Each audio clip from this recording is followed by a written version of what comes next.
Thank you for joining us this morning, and it's really a great pleasure to see so many of you here. I take it as a statement of our collective attachment to the United Nations on this important anniversary at a time when the world is perhaps passing through somewhat difficult circumstances. It is truly a great pleasure to be with you here on this special occasion as we celebrate the 80th anniversary of the United Nations. As a founding member state of the UN, I extend warm wishes to all present on United Nations Day.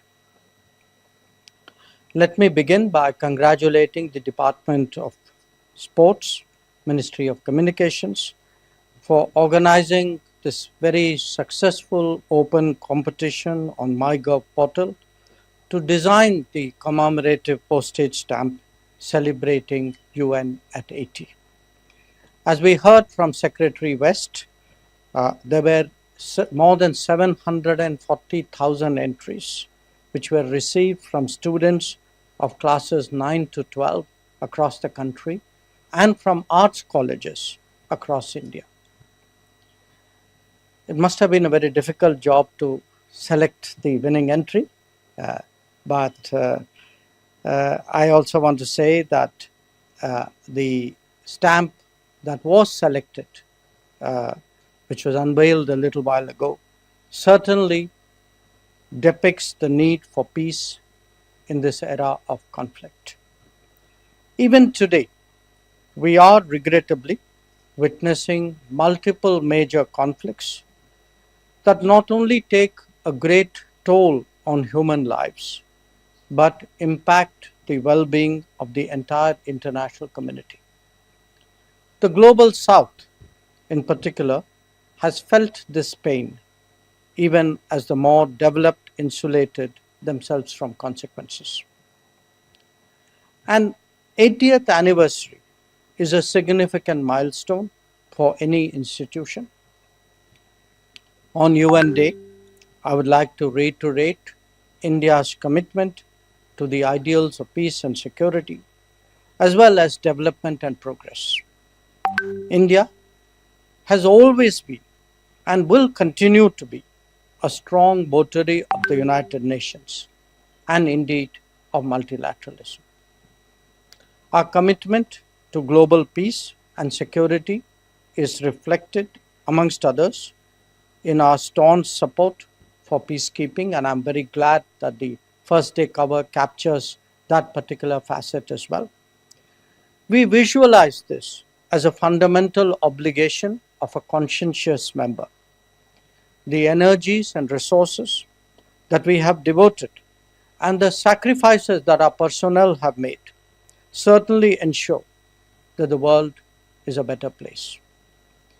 Significantly, just last week, we hosted a Chiefs of Army Staff conclave in New Delhi, which witnessed participation from 30 troop contributing countries.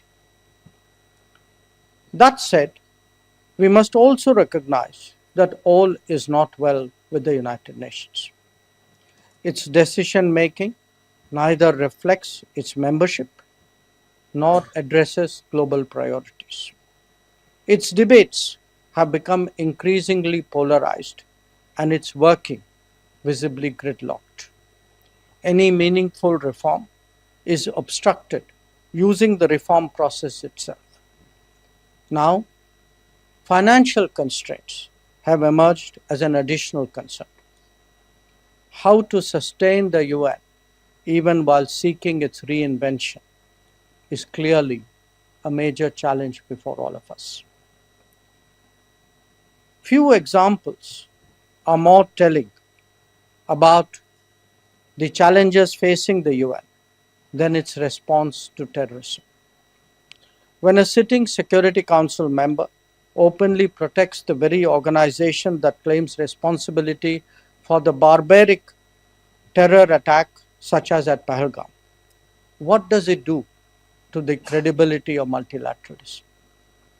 Similarly, If victims and perpetrators of terrorism are equated in the name of global strategy, how much more cynical can the world get? When self-proclaimed terrorists are shielded from the sanctioning process, what does it say for the sincerity of those involved? If the maintenance of international peace and security has become lip service, the predicament of development and socio-economic progress is even more serious.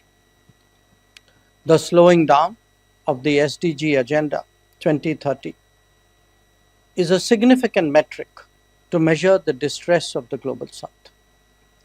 There are many more, whether it is trade measures, supply chain dependence, or political domination. Yet, on such a notable anniversary, we cannot abandon hope. However difficult, the commitment to multilateralism must remain strong. However flawed, the United Nations must be supported in this time of crisis. Our faith in international cooperation must be reiterated and indeed renewed. It is in that spirit that we all meet to mark this occasion and seek to build a better world. I thank you again for joining us on this important day, on this important anniversary. And as my colleagues said, I think at the end of the day, what unites us is what is most important. And the fact that we are meeting here today, I think sends a message in itself. Thank you for your attention.